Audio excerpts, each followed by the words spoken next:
So it's been some months now that I'm practicing Mozart, studying Mozart, restudying Mozart, rediscovering his works. I think I know a big part of his works, of his 700,000 works.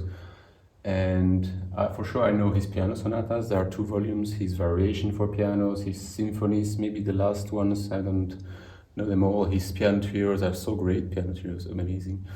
I want to tell you actually what's the best thing in Mozart, because I have this experience of playing Mozart or talking about Mozart or having a concert where I played Mozart sonata and sometimes people telling me they're not so fan of Mozart. And I'm always very surprised when I hear this, because I think like, how can you not be at least a bit a fan of the biggest genius of all time, or one of the biggest genius of all time? I think there are many reasons for this, and that's why I will try to show today in this video. So as I said, I'm practicing Mozart. I recorded one, it's on YouTube channel, have a look, the C major K330. I recorded the F major K332. This will be for my album on Spotify and iTunes and other medias. And then I will record the Fantasy. It's also actually on my YouTube, the Fantasy, and the C major sonata, this one.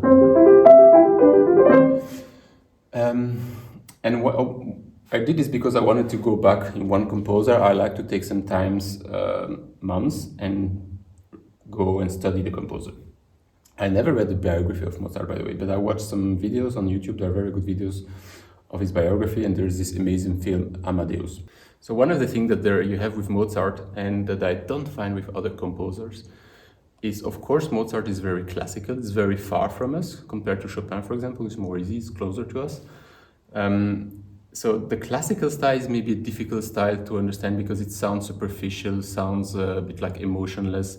And if you think about it, it's the time where they had perukes, so where appearance was very important. They were putting some makeup, and doesn't mean they had no emotions, but there was more formal barrier maybe, or like people had to have a certain appearance. But of course, they all had feelings and love stories and problems like everyone.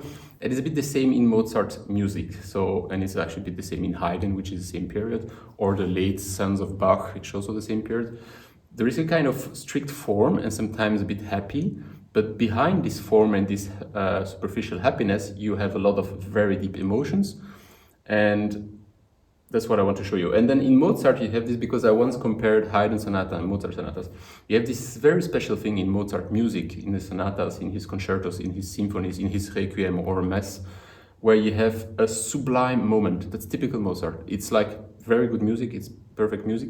And then you have every so many minutes, you have a perfect moment where the music is like just amazingly beautiful. This is something I don't find in other composers, and that's why one of the reasons why I really like Mozart. Then the other thing is, you cannot really tell Mozart is a happy composer or a sad composer, because like every composer, he composed music going through all the range of emotions. Like you can listen to his Mass in C major minor, I forgot. One of the famous Mass he wrote, or his Requiem in D. I mean, this is like tragic, deep, sad emotions.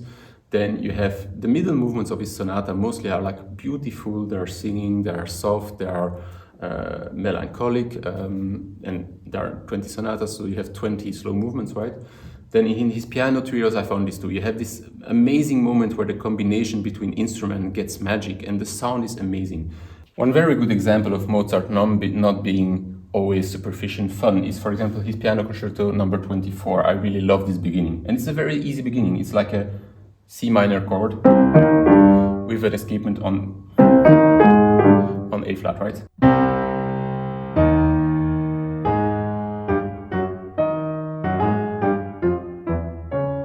So that's just magic. It's just the beginning. And another part I really love is in this C major sonata here.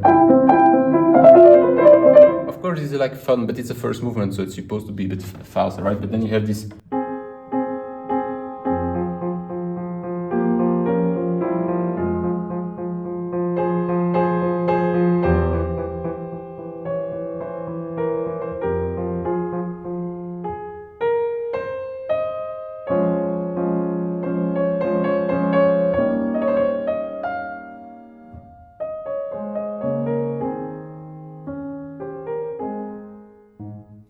One of my favorite movements of Mozart is the F major sonata, the second one I recorded. This middle part, I love this whole middle part.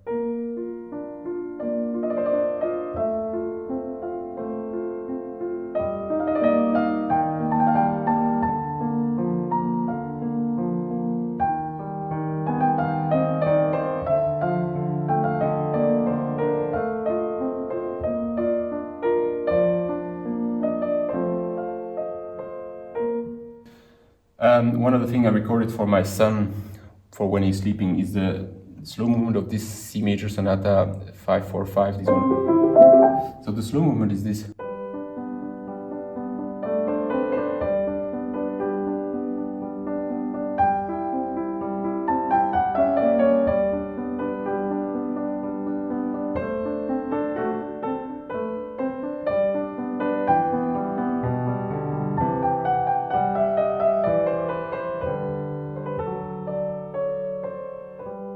And then comes this minor part. So it's very simple, it's almost nothing.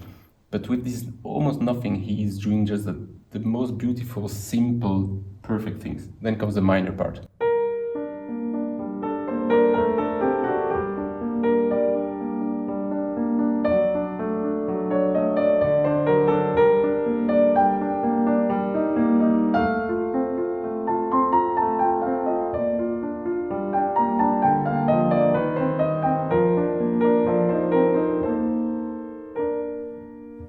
Etc. And I could go on like forever like this. Like there are so many beautiful stuff here. His fantasy, just his fantasy in itself, is an antithesis of some people who don't like Mozart. I mean, then listen to the fantasy. It's a bit like what I just did before this concerto. So start.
It's just like an opera, and I didn't mention the opera, but of course the opera, like if you listen to Don Giovanni, just the Magic Flute too. Magic Flute again, it's a kind of fun opera. The theme is ridiculous, it's for kids, but there are some intensive moments there.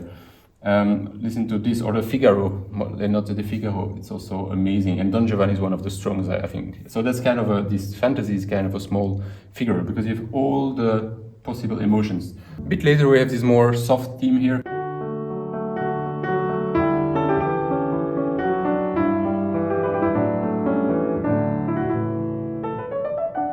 Then we have suddenly huge drama.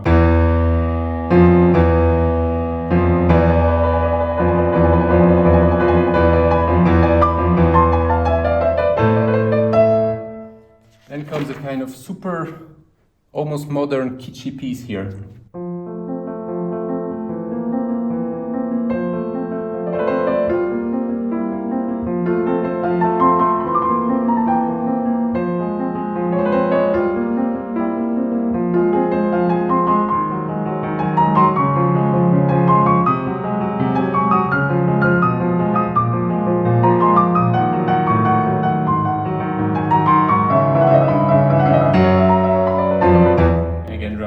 And then you think Mozart is always in written and it's boring, well then go to this part here.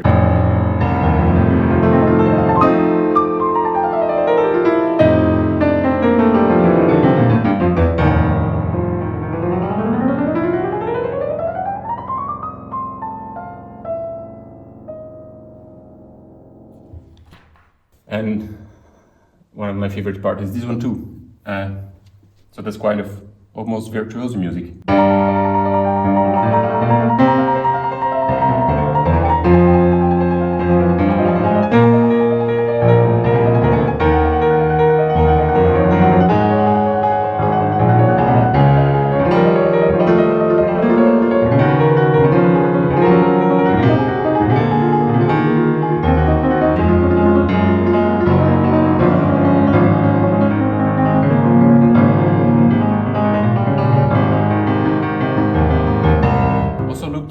extremes Mozart is going. He's going very deep, very high. I mean, for his keyboard, it was the extremes, right? He's always exploring these limits.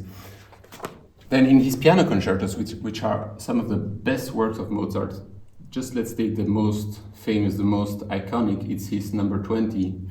I think it's D minor. Yeah, D minor.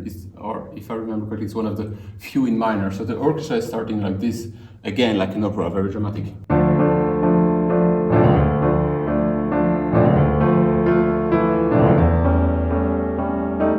Exposing the themes, and then comes the piano on a very unexpected way. So normally you would expect to have the same theme again, but he's just doing.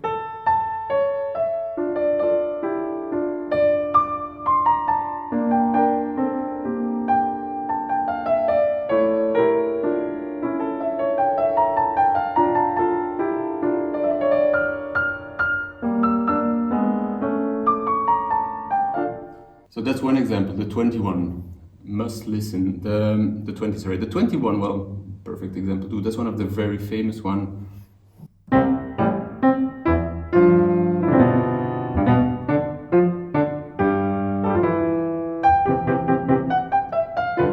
So that's probably the reason why people don't like Mozart. It's like a bit superficial, light and everything. But I mean, you need this in music too. Yes, you have this in life, so why not in music? Start with this theme.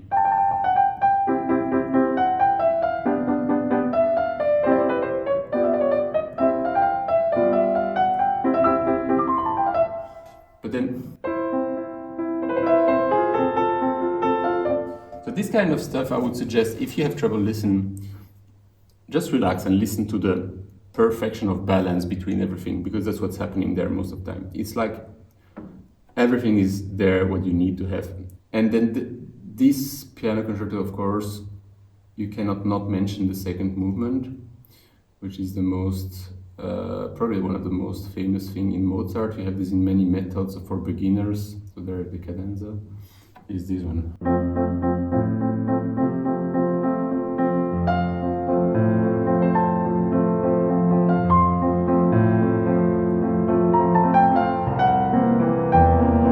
This was the orchestra, and then the piano comes in with the same.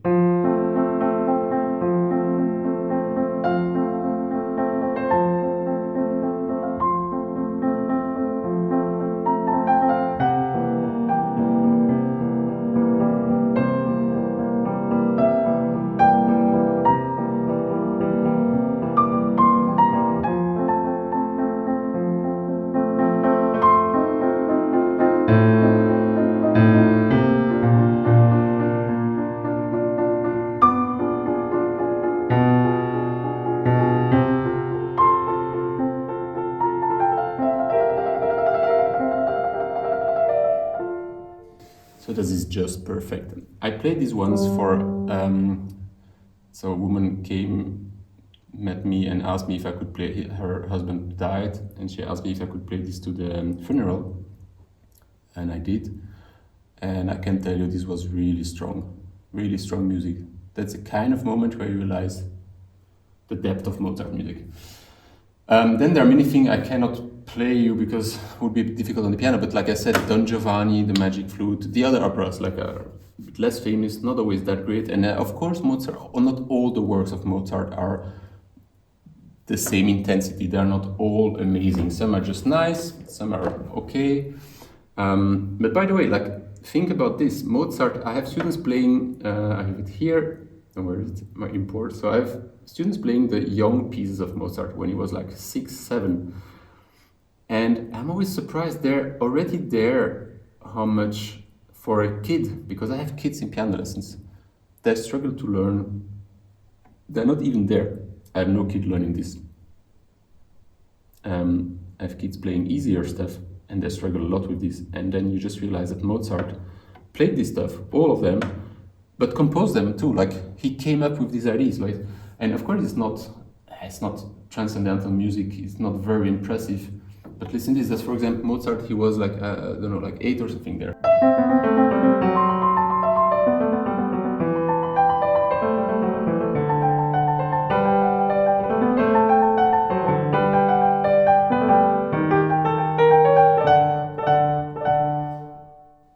Not that easy. easy, right?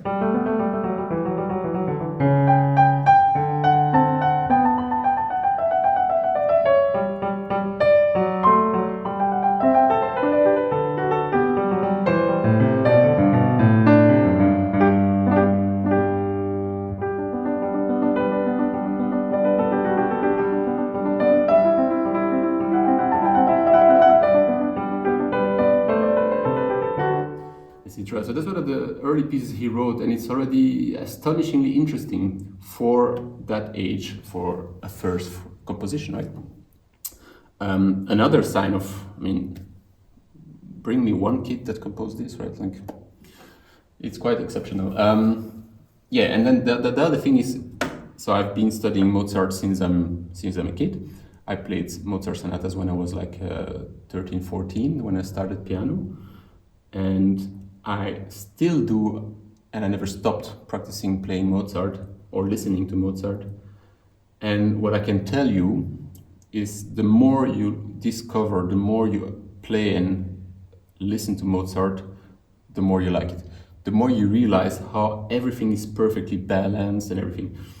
I think the first listen is always a wrong listen. Like first listen, if you don't like something as a first listen, it's not enough to say if you like or not a piece. Some people just stick to this, but that's like saying you don't like a person for the first time you see it. Some people believe in this, but it's a bit rubbish because people are a bit more complex than just an impression. Yeah, if you listen to the late Mozart sonatas, so after the Sonata Facile, they get really complex and really interesting when you start learning them. It's very unexpected. The harmonies get surprising. Like he really evolved a lot. And then don't forget, he died when he was 35. So I'm 40. Like I'm still learning a lot. I'm still progressing a lot. So he would probably too. And if he lived like 80, for example, he would have kept going, and it would have become music like Beethoven probably. So it's a very short time because he composed from 5 to 35. He still had 30 years of career, and there is a clear evolution and a strong one. And his late works are really modern and impressive. His middle work are lovely, and his early work are very sweet. Yeah, listen to more Mozart. You will see the more you play it, the more you will like it. That's a guarantee. And as I said, as a summary of what I was just saying, I think what's beautiful in Mozart is he goes to all ranges of emotion. Just listen to more Mozart music, you will discover it, and it has this level of perfection that's quite rare with other composers, where you really have this feeling the balance is perfect, everything is there for a reason, and the amount of notes, the character is there. Like I think that's what's difficult in composition, right? To have not too much, not enough, to have always the balance in everything continuously, and probably he's one of the composers who does this the best. I think, for example, Liszt, I'm a huge fan of Liszt. Liszt has this tendency of sometimes some compositions have too many notes or too virtuoso or a bit cheap effects or something like this. I mean, that's something we can criticize Liszt. Or he can have sometimes really boring music when you go to religious stuff because it's too niche or it's too much something that he only enjoyed. So like Liszt, fantastic composer too, but it's not so balanced as Mozart. And then Chopin, for example, which is the other, maybe after Mozart, the other one that says this kind of level of perfection. Ravel too, maybe. Chopin too, sometimes I have the feeling Chopin could be a bit too kitschy sometimes, or in some of the waltzes too caricatural. So that's something I think Mozart also managed better. Now, Mozart also have boring stuff too, but like, yeah, just telling you my impression as a professional musician. So I hope I motivate you to listen to Mozart and to play some, and that you will follow my experience and practice and listen to Mozart. Listen to the Mass, so the religious pieces. They are a bit scary and nice too. If it's good voices, if it's nice voices, you have this Belgian conductor, Philippe Herwege, who did some recordings with early orchestra, with period orchestra, so they play an instrument of the time of Mozart, and they tune also like in the time of Mozart. It sounds a bit strange at first, but the singers mostly are really good because they don't have vibrato, they have these pure voices. So the Requiem and the C minor Mass I would definitely listen if I was you. His trio, his chamber music is fantastic too. He actually has 2 quartets with piano too. This one I discovered are really nice too. His opera, of course, like the late one maybe to start with. His piano sonatas, his variations, his small pieces like rondos, his piano concertos, at least from number 9 to number 25, they are all amazing, great music. And then he wrote tons of other stuff. Maybe less interesting, but worth discovering too. See you next video.